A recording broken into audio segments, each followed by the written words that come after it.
Good morning and welcome back to Planet Althistory. Today we are going to discuss what if the 1954 transfer of Crimea never happens.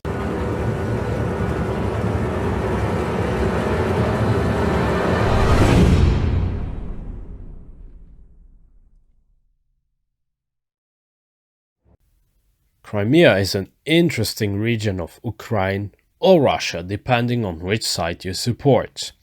However, it is true that Crimea was controlled by Ukraine for over 50 years and that Ukrainians view it as important and essential part of Ukrainian territory. Russia conquered the region of Crimea in the times of Catherine the Great. Many Russians moved to Crimea, and Crimea became an important site for the Crimean War, a war fought between the Russian Empire and an alliance of France, Britain, the Ottoman Empire, and Sardinia. Russification continued, and the ethnically Crimean Tatarian people, but also Greeks and other minorities, became less important over time. The Russian Civil War was also very important for Crimea because Crimea was never truly conquered by pro-Ukrainian forces. Crimea was switching places between the White and the Red Army, and as we all know, it stayed in the hands of the Red Army and became an integral part of the Soviet Union, of the Russian Soviet Republic, and not the Ukrainian Soviet Republic. For some time it was autonomous, then it got downgraded, saw significant deportation of Crimean Tatarians or Tatars, Greeks, Bulgarians, Armenians, etc. And then we saw the 1954 transfer of Crimea. Crimea was part of the Russian Soviet Republic and switched hands and became part of the Ukrainian Soviet Republic. Then, after that, with the Ukrainian independence, it stayed in the hands of Ukraine. But then, as we all know, we got problems. And, well, let's just assume that in this alternate timeline, this transfer never happened. So what if it changed? What if the 1954 transfer of Crimea never happened? First of all, let's analyze why Crimea was always that important for Russia. The Russian Black Sea Fleet was stationed in there since its creation in 1783. While the Black Sea doesn't allow for good access to other oceans, it is important to note that Russia always had this ideology or the idea in the foreign policies that they needed to have access to the hot waters, which they indeed didn't have a lot of times. The Baltics isn't very optimal. Then you have all the north, which is frozen, and then you have the Pacific, but well, the Pacific is also too far away from the capital and main cities of Russia. With that in mind, a transfer from Russia to Ukraine, even during the times of the Soviet Union, well, that would seem just a bit weird. Let's just say that Nikita Khrushchev would have another opinion, or he would be actually opposed by members of the Communist Party, not the local population, of course. He could, of course, just not care and kill his opponents, but I believe that someone like Khrushchev would not just kill opponents that easily. So instead, he would back off and Crimea stays Russian. Well, will there be a lot of changes? Not really. But let's just discuss what might change. Instead of having more Ukrainians than in OTL, we will have a much higher number of Russians living in there. Indeed, that Ukrainians, they could almost be, just non-existent. And these Ukrainians who would live there, they would probably still prefer to speak Russian. Moreover, even with the bad economic situation of the 90s, Russia would have a little bit more of money because they wouldn't pay anything to Ukraine for the lease of the port, and also Russia would win some income from tourism that exists in Crimea. During the times of the Soviet Union, Crimea was a popular tourist destination, and even after the fall of the Soviet Union, this would still continue.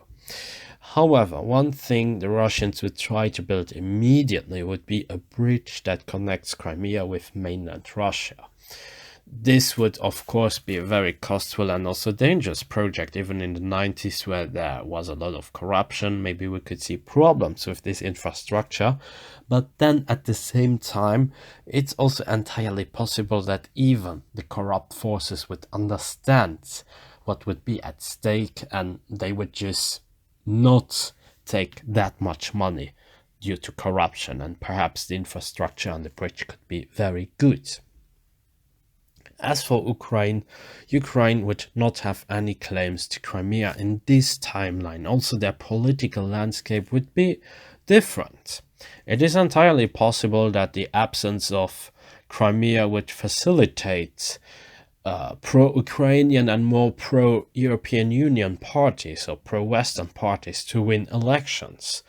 We wouldn't get a landslide victory, but we would have an absence of votes that usually come from Crimea, and the Party of Regions or similar parties, they would never even have this important region where they would have a lot of voters. Ukraine could thus have a higher chance to stabilize in the political landscape.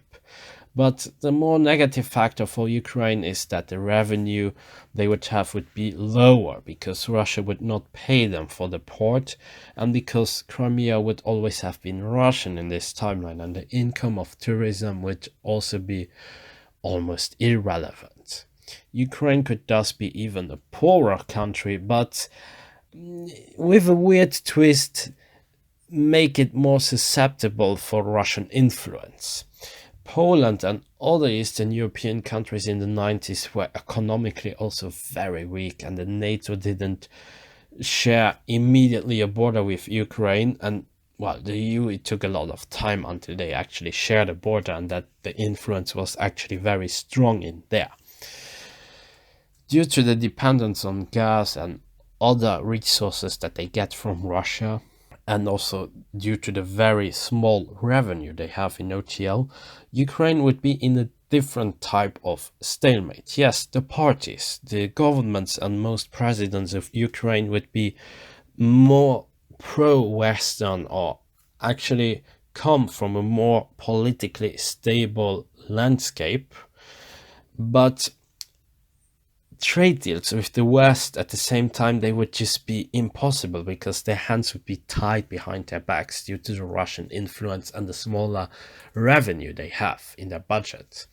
I could only imagine a trade deal with Western European countries if the West is on good terms with Russia, and it happened in some small moments, and if there would be this opportunity to do so, well, I could believe that it would be not impossible. With a more pro-Western Ukraine, Russia would also know that it could not push the Ukrainians away from them by forcing them to do what they want.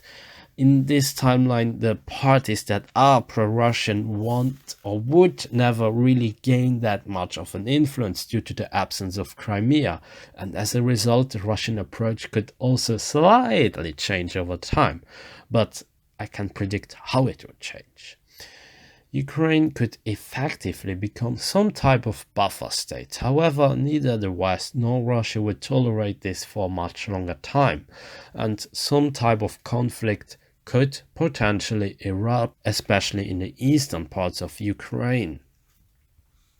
Crimea wouldn't also be as wealthy as it is right now, because after Russia got hold of Crimea in our timeline, Moscow started to invest a lot of money, to pump a lot of money in the Crimean economy. Russia did it on purpose to show how much the living standards have improved in Crimea and how much the standards of life are much better for the people, just to show off in a way. Without the same situation as in OTL, Russia wouldn't, of course, do the same. However, a bigger amount of Russian tourists could go there, and some of the money that would have been spent in other countries otherwise could have been spent internally. But it would just be a drop on a hot stone.